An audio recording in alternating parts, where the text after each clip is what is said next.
Halo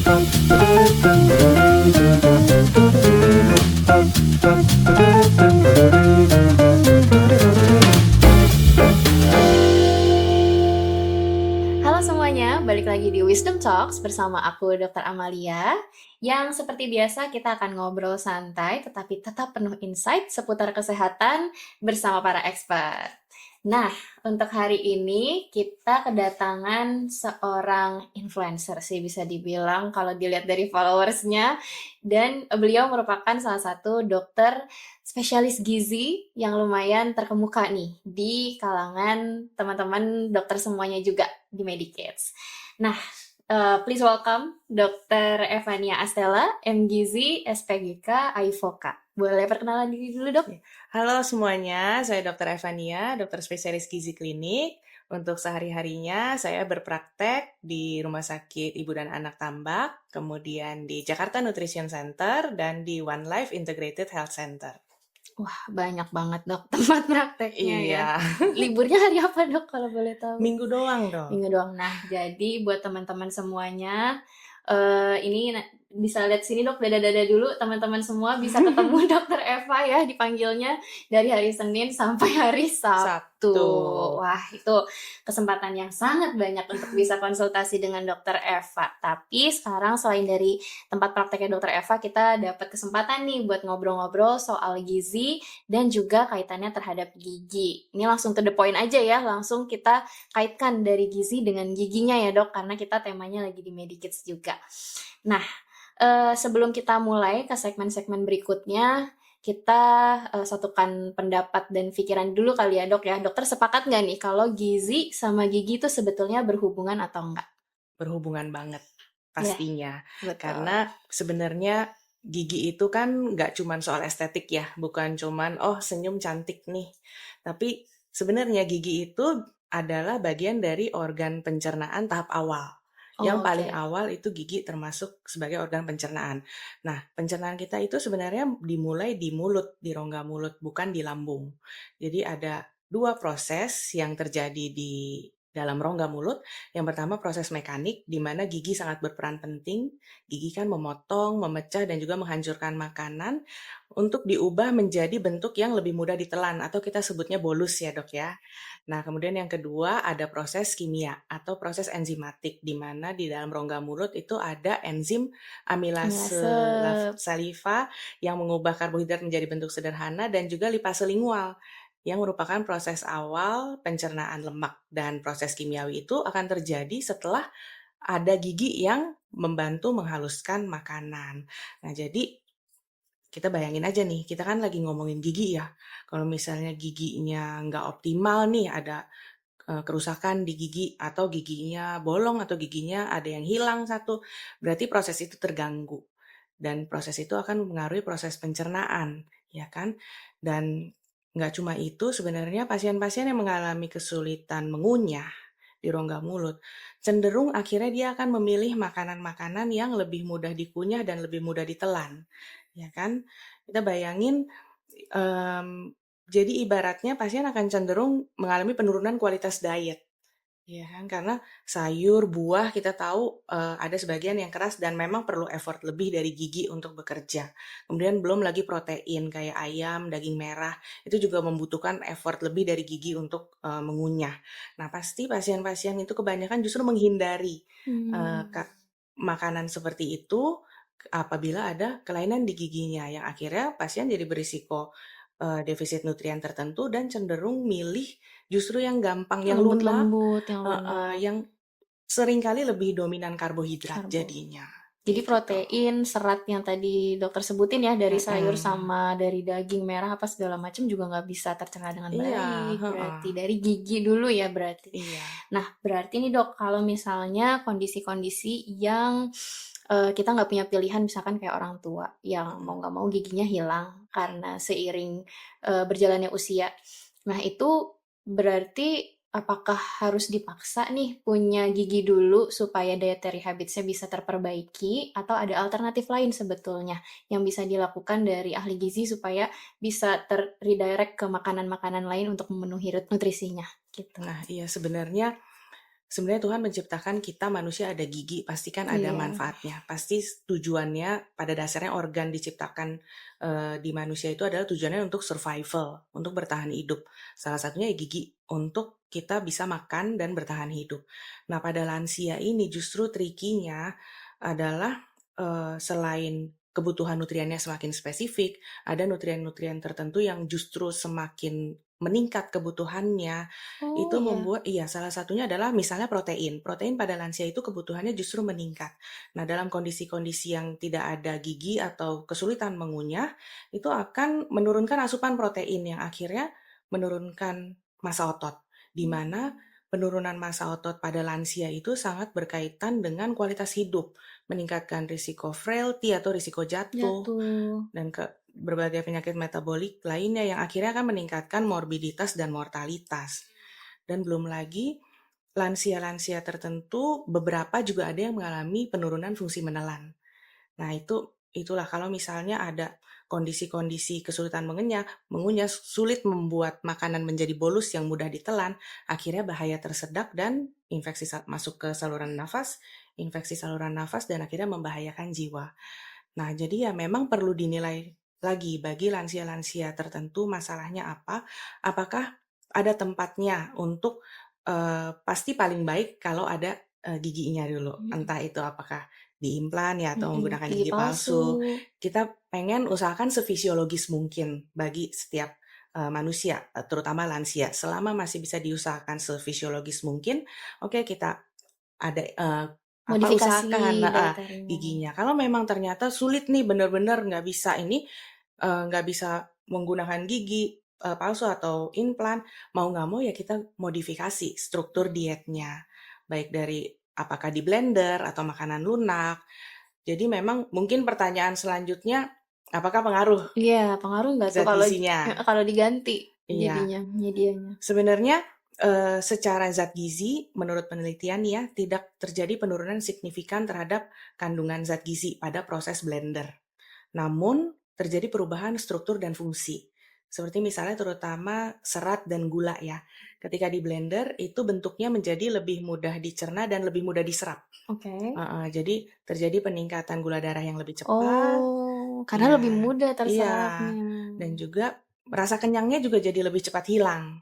Nah, itulah yang Mmm. akhirnya mempengaruhi, mmm, pola makan dan juga gaya makan, pada pasien pada akhirnya, Oke. gitu. Ini berarti bubur yang orang bilang cepat lapar bener ya? Dengan Iya, dia udah heeh, kita nggak pakai kunyah, maksudnya nggak usaha apa-apa, dia malah lebih cepat terserap, terus akhirnya lapar lagi gitu? iya betul, Oke, berarti mhm, ini kalau dikaitin ke lansia kita setuju banget sih Dok, soalnya mhm, kalau misalnya jadi kalau dari dental settingsnya ya Dok ya, mungkin mhm, untuk menanggapi, banyak pasien datang terus, dari keluhannya memang penurunan berat badan drastis. mmm, Awalnya tuh dikira karena ada penyakit-penyakit tertentu mhm, dari, secara sistemiknya gitu, dari iya, HIV atau apa gitu. Setelah ditanya-tanya, dikulik, ternyata aman-aman aja, cek darah juga aman, tapi memang orang ini memang secara kognitif terganggu lah misalnya.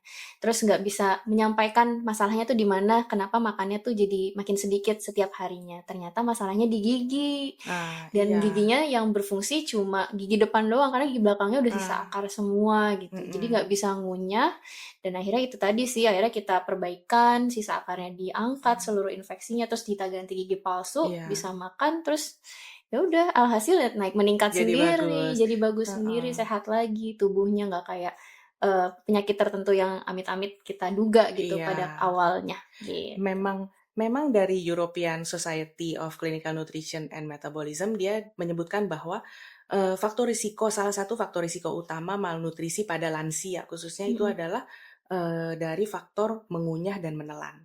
Jadi Mmm, memang masalah gigi nggak boleh dianggap sepele juga sepele, sebenarnya karena betul. pada lansia terutama, ya itu meningkatkan risiko malnutrisi, Oke. gitu.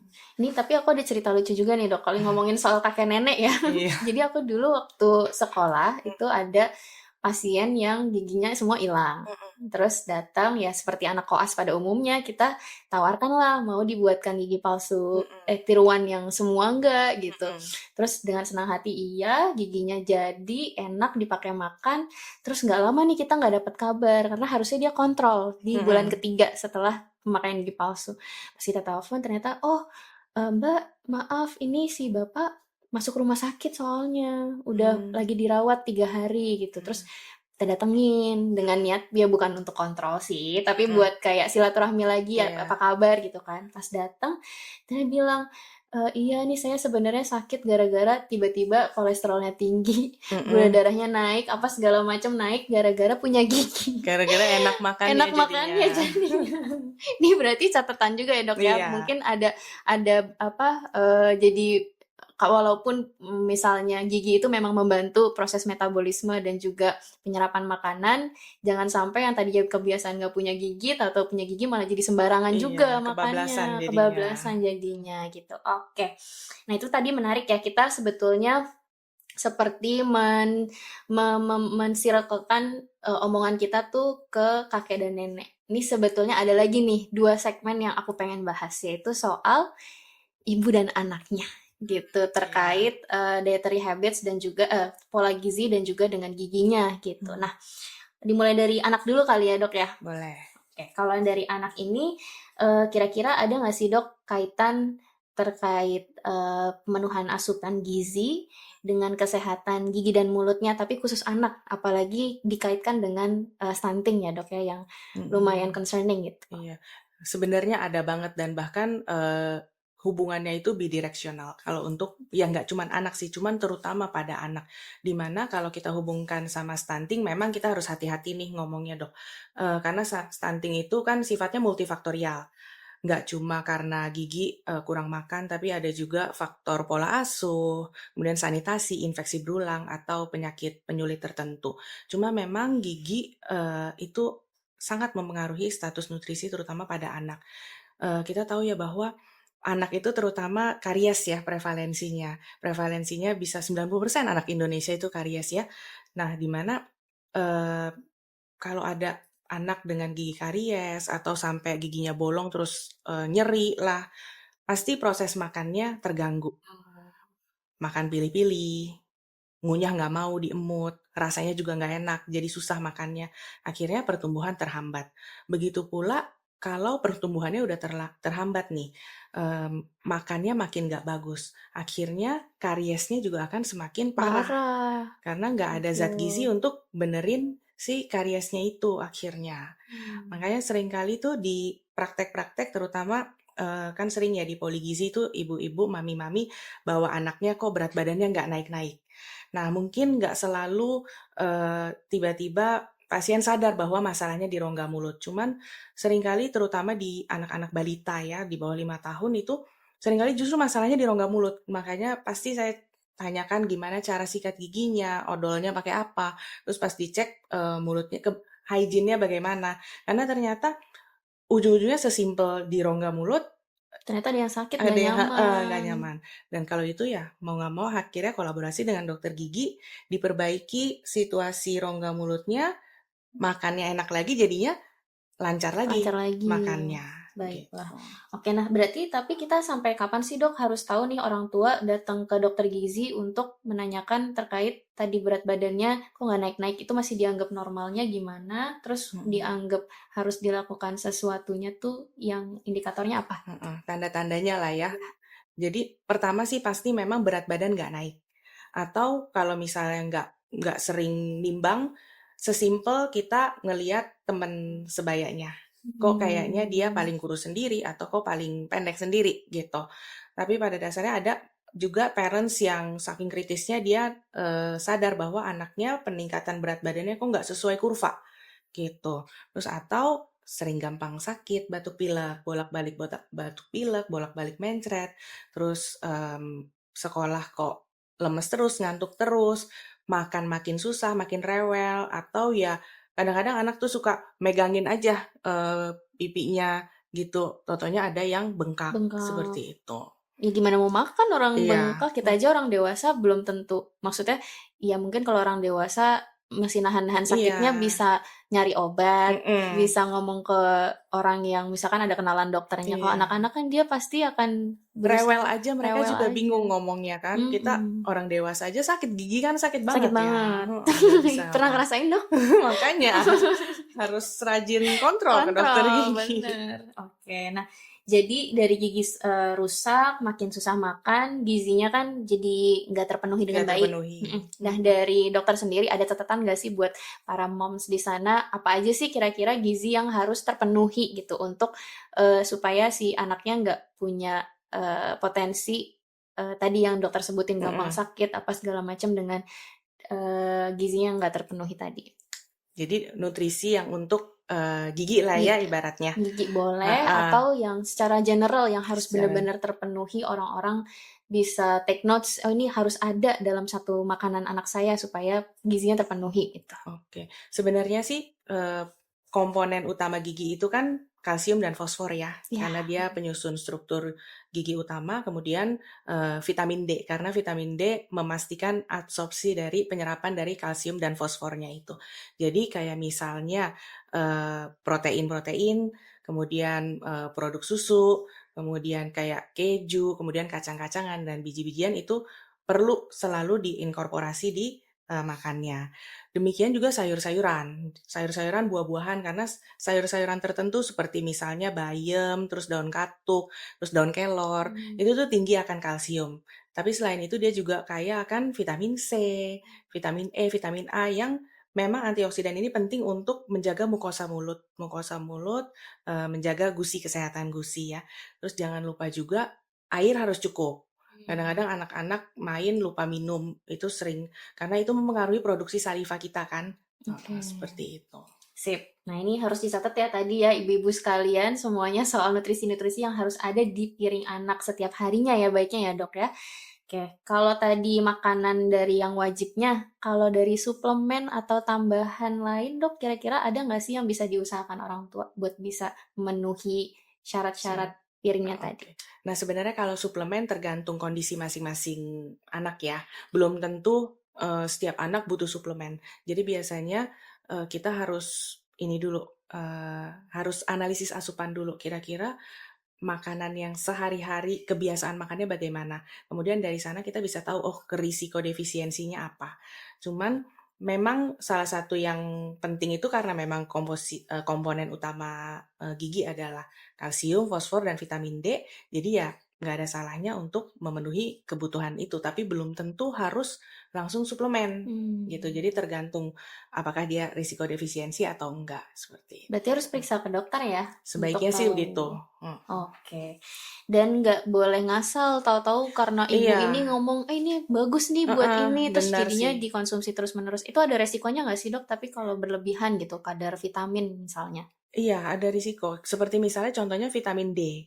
Oke, kita tahu vitamin D bagus, terus berjemur, vitamin D untuk pertumbuhan tulang, gigi, suplemen vitamin D jangka panjang. Mhm. Kemudian vitamin D itu ada batas toksiknya di darah gitu. Jadi, nggak boleh melewati kadar tertentu di darah karena dia akan mengganggu keseimbangan kalsium, yang akhirnya malah Mmm. memberikan, feedback negatif ke metabolisme. Nah, itu yang perlu diperhatikan. Makanya Oke. perlu, kontrol sih. Kontrol. Mhm. Yang ada itu loh, ibu-ibu tuh suka nanya juga kayak yang berapa ribu IU Iya, gitu-gitu. heeh, itu dia. Makanya setiap anak apalagi kebutuhan, dosisnya beda-beda tergantung Mhm. usia kan ya. Makanya, seringkali musti hati-hati pemberian dosis vitamin D, terus setiap suplementasi kita harus monitor apa yang perlu dimonitor supaya ya itu tidak berlebihan, karena memang ada batas toksiknya untuk Oke, vitamin D. sip. Nah, ini ilmu baru nih buat aku juga kalau kayak Mhm, gitu karena ini jadi pengalaman juga kemarin sebenarnya bukan ke anak-anak ya, ini ke mhm, orang tua saya tuh ternyata konsumsi vitamin D, terus yang nggak diperhatiin IU-nya tuh berapa, terus malah iya, ternyata dari fungsi ginjalnya yang harus kita telaah lagi, ternyata dari si kalsium yang berlebihan itu bisa mhm, pengaruh ke fungsi ginjalnya iya, juga ya, Dok, ya. heeh. Oke. Sip. Nah, sebelum move on ke yang ibu, ada satu lagi sih aku pertanyaan. Ini tadi dari pertanyaan dokter sebelumnya juga yang bertanya, dan dari kita diskusi juga yang sebelumnya di sesi sebelumnya aku ada podcast lagi, itu kita ngomongin soal ini. Kita baca di thread gitu di Mhm. Twitter, ada yang bilang katanya kalau misalnya giginya bolong gitu, kalau giginya tuh kotor, ada kecenderungan anak tuh jadi ngerasain apa-apa tuh pahit, terutama sayur-sayuran. Nah, itu boleh di-debunk nggak myth-nya? Apakah benar bisa mempengaruhi persepsi rasa dari anaknya jadi nggak suka makan atau jadi pilih-pilih atau enggak, itu cuma mitos aja gitu? Sebenarnya ada benernya sih, karena siapapun yang giginya bolong atau mengalami karies, itu kan pasti udah terjadi pengeroposan ya. Pengeroposan email dan akhirnya sampai ke struktur gigi. Itu kan berarti sudah ada gangguan pada mineralisasi enamelnya ya. Bisa jadi faktor risikonya karena sering snacking, di mana jadi kita kan gigi itu perlu waktu untuk remineralisasi ya dok ya. Jadi kalau sering snacking, apalagi snackingnya mungkin yang manis-manis, eh, di mana makanan atau minuman manis itu kan fermentasi di rongga mulut oleh bakteri, suasananya asam Asam, dan terkikis. Kalau itu terjadi terus-menerus, kan jadinya jadi lubang. lubang dan karies. Dan ya karena adanya kondisi yang terlalu asam itu lama-lama ya akan mengubah persepsi rasa. Apalagi lebih sering karena manis gitu kan. Jadi Hmm, secara nggak langsung jadi lebih suka yang manis-manis. manis-manis. Heeh, jadi akhirnya sayur-sayur yang relatif lebih pahit, dianya jadi nggak terbiasa. Jadi cenderung nggak Nggak suka. suka, jadi Heeh. picky ya, Jadi kayak picky gitu. akhirnya. Nah, itu juga perlu jadi catatan ya, kalau misalnya ternyata giginya berlubang harus ditelaah apakah buffer di Iya mulutnya, benar. apa pH-nya berapa. Kalau misalkan Iya. emang ternyata penyebab dia lubangnya karena terlalu asam juga secara Mhm. terus-menerus dan snacking dengan durasi dan frekuensi yang terlalu tinggi, Iya. akhirnya nggak terbiasa buat makan sayur-sayuran yang rasanya lebih earthy ya, Iya. istilahnya Mhm. gitu. Oke. Nah, itu tadi udah ke anak. Tadi yang udah disebut ada poin mengenai resiko gizi buruk terhadap enggak, resiko penyimpangan gizi kali ya, terhadap, ibu yang sedang hamil dan juga melahirkan Mmm. kali ya. Iya. Karena ada beberapa pasien yang datang itu mengeluhkan sih, datang pas udah lahiran sih biasanya, bukan Heeh. pas hamilnya. Mhm. Terus bilang kayak, "Dok, semenjak saya hamil atau semenjak saya lahir Mhm. lahiran, saya lahir. Mhm. Semenjak saya lahiran, saya tuh ngerasa gigi saya hancur," dia bilang gitu. Iya. Pokoknya sikat gigi jadi ngilu, Mhm.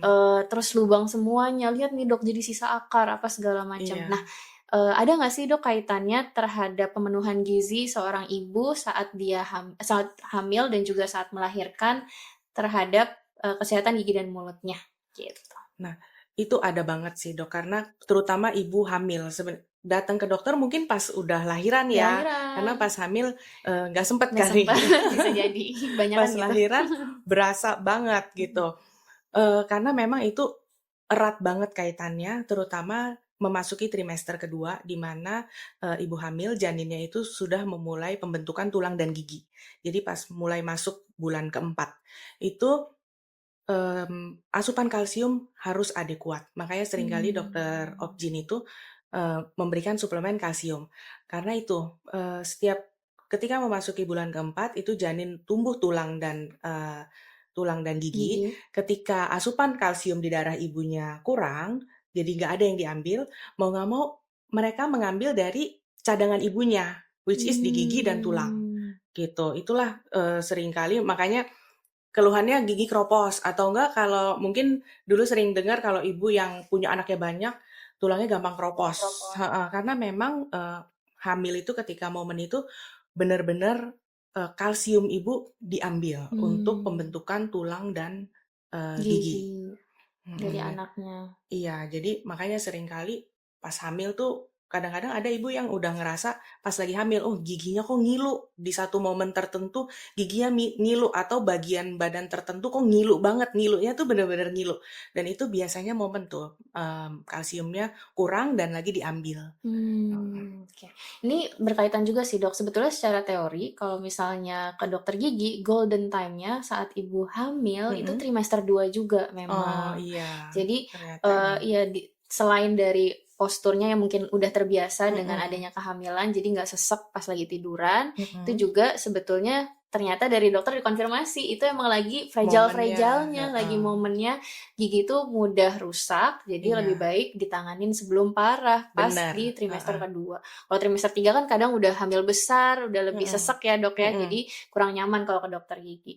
Nah kalau udah lahiran, baru nanti ada maintenance-nya lagi setelah Iya, yang hamil trimester 2-nya dilalui gitu. Nah kalau betul. yang lahiran nih Dok, ada nggak sih kaitannya juga? Kan itu udah lahiran, Mhm. terus nutrisi dari ibunya ada yang keangkut juga kah? Atau emang karena penyesuaian hormon kah? Atau pola tidur yang kurang baik, makanya jadi bermasalah juga tuh giginya?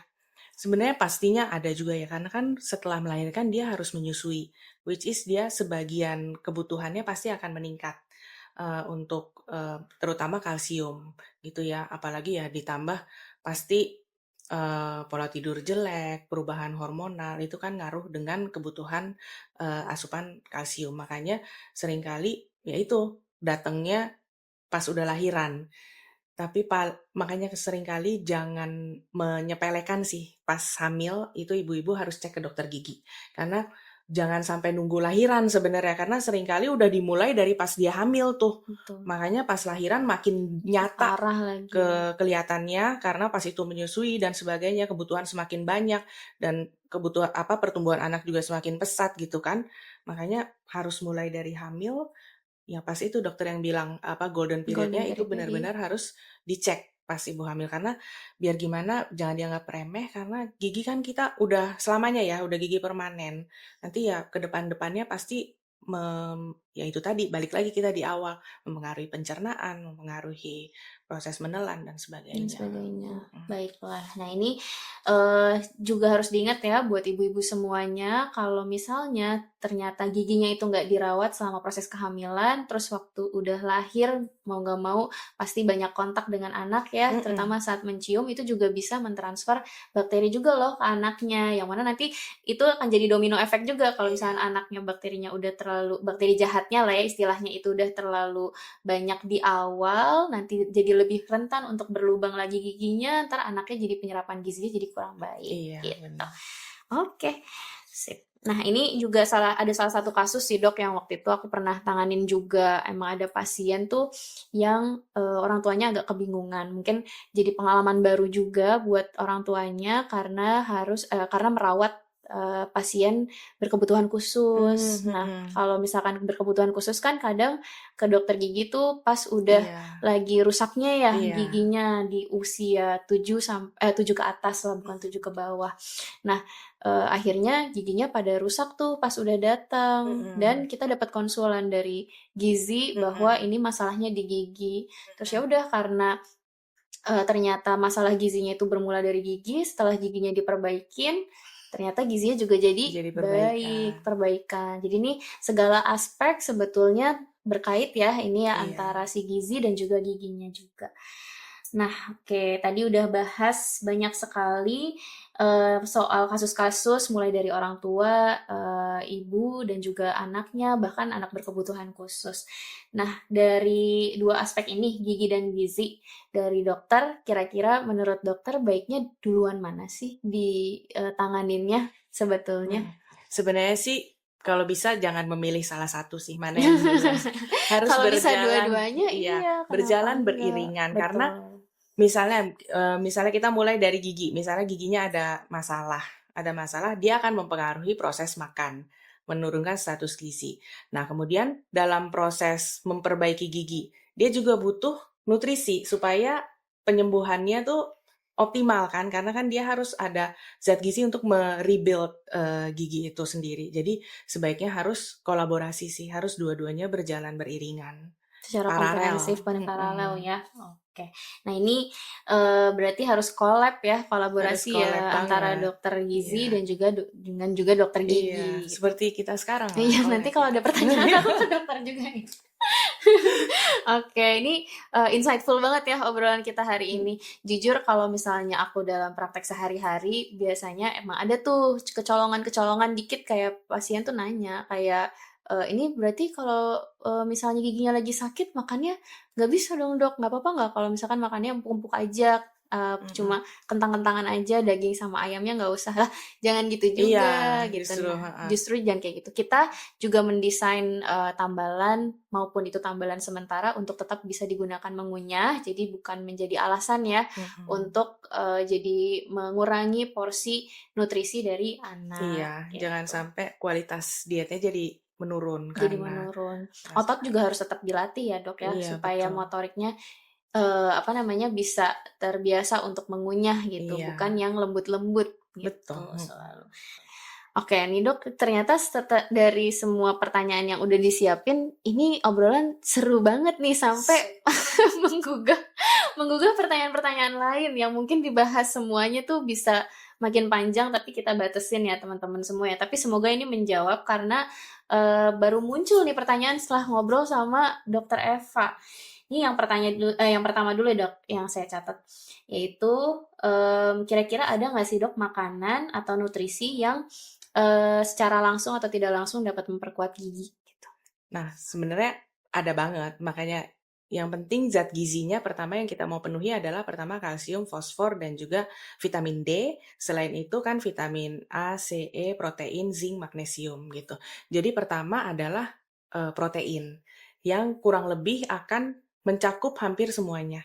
Jadi perhatiin di piring makan anak, pastikan selalu ada protein baik itu hewani maupun nabati. Kemudian jangan lupa harus selalu sertakan sayur yang berwarna-warni gitu loh. Jangan Mhm. sayur juga memang, sayur yang tinggi akan kalsium itu ada bayam, daun katuk, daun kelor. Cuma usahakan selalu berwarna-warni digonta-ganti setiap hari. Kenapa? Karena untuk mendapatkan variasi mikronutrien lainnya. Ya misalnya vitamin A, seringkali kalau yang di sayuran hijau dia, minim vitamin A-nya gitu. Kalau misalnya sesekali selipin ada wortel, kemudian ada tomat, Mmm. ada divariasikan warna-warnanya, sayurnya dan juga buah-buahannya supaya kita bisa dapat mikronutrien yang lengkap. Kemudian ya itu protein selain karbohidrat. Karbohidrat. Nah, itu Mhm, memperkuat gigi ya, Dok, sebetulnya membuat ya? gigi. Dari yang butuh remineralisasi tadi, terus Mhm, juga dari teksturnya si sayur yang juga digunakan untuk mengunyah sehingga iya, apa ya, istilahnya proses pencernaan di mulutnya tuh jadi iya, maksimal juga mhm. ya, Dok, ya? Oral motor function ya, Oral vitamin motor heeh, function. supaya oke, apalagi buat anak-anak yang lagi transisi tekstur itu penting banget kan ya, Dok, ya. Jadi supaya lebih, adaptasinya, kebutuhan nutrisinya terpenuhi, pertumbuhan giginya juga oke jadinya, Oke. Nah, gitu. aku sempet denger nih, Dok, yang soal naik-naikan tekstur itu, eee, pengaruh nggak sih, Dok, sebenarnya ke kebiasaan buruk kayak ngemut Nah, dari anak? Nah, itu aku sering dengar katanya karena teksturnya telat kah, atau naik teksturnya kecepatan, jadinya malah nggak mau ngunyah, malah diemut. Nah, itu banyak jadinya kasusnya masalah giginya kayak berentet jadi gitu, berentet iya. heeh, Makanya kalau udah ngomongin picky eater atau masalah makan pada anak tuh panjang banget sih, mhm. ceritanya bisa kita sampai besok kayaknya. Cuma tahu sendiri mama-mama ya, kalau udah, ke poli konsultasi soal makan susah tuh pasti karena penyebabnya tuh kompleks banget, nggak cuman sekedar pertama, kenapa dia ngemut. Awalnya kita mungkin, kebiasaan atau nggak suka makannya, atau ternyata gara-gara gadget. Kan sering banget sekarang anak-anak Mmm, makan tuh sambil pasang gadget. nonton. Jadi dia lupa ngunyah gitu loh. Nah, terus akhirnya jadi kebiasaan. Jadinya ngemut terus, di mana ngemut itu udah pasti nggak bagus buat kondisi gigi karena yang tadi itu dia akan terfermentasi dan akan menghapus, mengganggu mineralisasi enamelnya kan ya. Jadi ya memang, eee, harus dipantau sih, anak-anak itu jangan sampai mengemut dan kita harus aware apa yang bikin si anak itu mengemut. Jadi jangan sampai udah ngemut akhirnya jadi kebiasaan, Boleh gitu. nggak sih Dok sambil misalkan ngemut nih, kan namanya juga mama-mama ya sekali lagi ya, Mhm. semua 1000 cara tuh kayaknya dilakuin Iya, supaya anaknya heeh makan ya heeh kan. heeh. Terus diselipin pakai entah kerupuk atau yang kerupuk memang khusus buat anak-anak, Mhm. buat di tengah-tengah buat kayak memicu dia mau ngunyah lagi, itu sebenarnya boleh nggak sih Dok? Sebenarnya boleh-boleh aja itu bisa jadi justru itu jadi salah satu trik sebenarnya, Mmm, supaya anak terangsang untuk, ini karena perubahan tekstur. Makanya mmm, kadang-kadang kan kalau, ilmunya kuliner itu, tekstur itu sangat penting gitu loh. Kalau mmm, bisa, permainan tekstur dalam satu kunyahan itu ada ada semua, macem-macem heeh, itu heeh. yang untuk menginduksi motor function-nya, apalagi pada anak-anak itu, justru perlu diterapkan. Tapi ya Betul. itu, jangan malah memilih yang nggak sehat, Terus jangan malah kebanyakan snack-nya iya, daripada itunya jadinya iya proteinnya juga. nggak masuk, malah kerupuk, nutrisi kerupuknya yang masuk, gitu. Apa ya definisinya ya? Ya sih, Heeh. benar-benar juga. Oke, berarti sebenarnya valid boleh ya, cuma harus dibatasin sama harus tahu benar-benar sebenarnya penghambatnya apa. Siapa tahu Iya. diselip-selipin makanan tapi ternyata sambil nonton gitu. Iya, Jadi jadinya eliminasi dulu lah itu sering yang banget bisa. yang kayak gitu sebenarnya. Cuma sekali lagi sih dok, itu kan katanya demi kewarasan juga ya Demi kan. kewarasan, iya betul. Dari orang tua. Nah itu beda lagi sih nanti Itu beda lagi bahasannya. segmennya. Iya. Kita next dulu. Nah kalau misalnya minuman sama makanan yang biasa dianggap tuh normal dan oke-oke aja dan baik-baik aja buat anak, padahal sebetulnya itu membahayakan, entah untuk secara gizi dan juga gigi, kira-kira ada nggak, Dok? Mungkin, terhadap gigi ya, terhadap Mhm. gigi makanan yang, eee, mungkin dipikir orang oke, bagus, bergizi, tapi membahayakan kesehatan gigi, itu contohnya adalah susu formula. Nah memang, anak-anak tertentu pasti ada yang, membutuhkan susu formula. Cuman ada beberapa kasus yang, minum susu formula itu sambil tidur malam, supaya bisa tidur, supaya enak, nggak rewel. Nah itu kan membahayakan gigi banget ya, Dok, ya? Pasti dokter sering ketemu Ada kasusnya kan? istilahnya, Heeh. nursing battle caries Nah, justru. Dia iya. lubangnya tuh ada kategorinya sendiri karena saking Heeh. parahnya. Saking khasnya juga Saking gara-gara khasnya botol juga ya, karena heeh. botol, betul. Iya, karena itu, ada baiknya sebenarnya, susu itu diminum sebelum tidur, terus setelah minum susu ya kita harus sikat gigi dan, minum air putih lagi supaya membilas itu semua dan nggak jadi sarang bakteri Bakteri juga kan juga. ya. Sebenarnya ya pasti butuh penyesuaian ya setiap anak kalau misalnya udah kebiasaan. Mungkin kan jadi faktor penenang dia untuk bisa Iya, tidur juga heeh. memang. Cuma demi kesehatan Pelan-pelan, gigi dan iya. mulutnya dan juga gizinya mungkin pelan-pelan bisa dilatih untuk bantu dikurangi, Heeh, dibatasi dan juga mhm. harus diperhatikan tadi ya kebersihannya Iya, setelah minum susu setelah minum susu. formula. Mungkin kalau anaknya masih terlalu kecil dan, butuh banget minum susu tengah malam, mungkin abis minum susu, mau nggak mau kita secara manual pakai kasa ya, pakai kasa dipakai air anget, dibersihin giginya, atau ya dikasih minum air putih lagi sesudahnya. Atau si empengnya boleh nggak sih dok tetap nempel tapi diganti airnya air putih gitu? Iya, heeh, untuk ngebilas air Ngebilasnya. putihnya, heeh. Oke, sip. Terakhir nih dok, kira-kira ada nggak sih dok cemilan nih, kan tadi ngomonginnya makanan ya yang di piring gitu. Kalau cemilan yang dokter bisa rekomendasikan untuk sebagai selingan nih buat snacking yang sehat, baik untuk gizinya dan juga pemenuhan gizinya dan juga untuk giginya, ada nggak dok kira-kira? Nah, pertama berarti kan harus yang mengandung protein, ya Oke, kan, mm-mm. sama, vitamin dan mineral.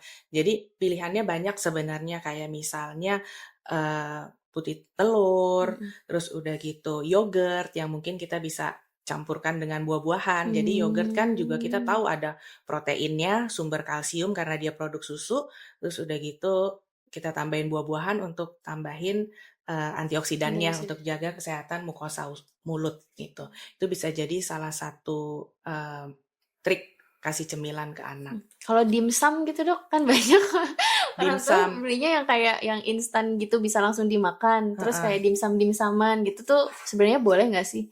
Sebenarnya boleh aja, cuman kita harus tahu bahwa dimsum itu kan produk tepung, kita nggak tahu apalagi Oke. kalau kita beli ya, eee, Baiknya bikin sendiri kali ya. iya, Jadi kita mungkin kalau tahu. kita tahu isi apa, kalau beli mungkin tepungnya lebih banyak dibanding itu. Jadi kalau mau bikin sendiri boleh juga tuh, bikin dimsum-dimsuman buat jadi cemilan. Ini buat bahan iseng-iseng juga buat orang tua ya bikin-bikin Iya, DIY. Siapa tahu mhm, anaknya doyan mhm, daripada beli-beli terus kita nggak tahu kandungan di iya. dalamnya. Baiknya kita olah sendiri dari untuk pemenuhan si protein dan juga vitamin dan mineral dan antioksidannya Antioksidan. juga. Gitu. Iya, harus kreatif sih. Biasa Mm-mm. mami-mami sekarang Tapi kreatif. kebanyakan buah-buahan juga nggak boleh nggak sih, dok? Buah-buahan memang ada takarannya sih. Mm-mm. Karena kita butuh buah, makanya di Kemenkes itu ada isi piringku. Itu kan kayak panduan secara global masyarakat Indonesia harus seberapa banyak. Dan buah itu jadi salah satu komponen yang 2 sampai 3 porsi aja. Jadi bukan berarti buah oke mengandung serat dan kayak antioksidan terus kita makan dari pagi sampai malam buah. Buah. Itu juga nggak baik gitu. Karena Mm-mm. kan biar gimana secara makro dia komponennya adalah fruktosa gitu. Nanti kita jadi kekurangan kita jadi kenyang dan nggak makan yang lain, Dan isinya gitu. air. Isinya air dan gula, Gula. nggak ada proteinnya gitu. Oke. Nah, sebagai penutup nih Dok, kira-kira ada nggak ya pesan-pesan untuk teman-teman Wisdom Talks semuanya supaya lebih peduli lagi nih terhadap kondisi gizinya? Oke, jadi mungkin tadi kita udah bahas panjang lebar ya Dok ya, bahwa gigi itu kayak garda terdepannya proses pencernaan. Kadang-kadang kita udah siapin makanan yang sehat banget, kalau misalnya ternyata giginya nggak bisa memproses itu sesimpel karena nggak bisa mengunyah untuk ditelan, akhirnya ya percuma juga kita udah siapin. Jadi ya gigi dan gizi itu sifatnya dua arah. Gigi yang baik akan membantu mencerna nutrisi dan membantu proses pencernaan lebih baik. Demikian pula dengan nutrisi yang baik itu akan mendukung gigi yang sehat. Sehat juga. Gitu. Wow, sangat ini ya Dok, full circle gitu. Sorry maaf ya Aduh. produser. Sangat full circle gitu. Resek-resek nggak? Aman. Full circle banget dari gizi sama giginya tuh harus hubungannya dua arah. Oke, semoga terima kasih banyak Dok Sama-sama, sudah menjadi Dok narasumber hari ini. Amel. Semoga tidak kapok. Dan apalagi bertemu saya, nanti mungkin Iya. ada pertanyaan-pertanyaan lain yang di belakang layar nanti akan saya tanyakan juga soal pasien. Dan semoga episode ini bermanfaat buat teman-teman semuanya, dapat menjawab, mengklarifikasi, terutama informasi-informasi viral ya yang ada di internet yang belum terjawab, yang beredar juga di luar sana. Oke, sampai ketemu di Wisdom Talks berikutnya. Bye-bye.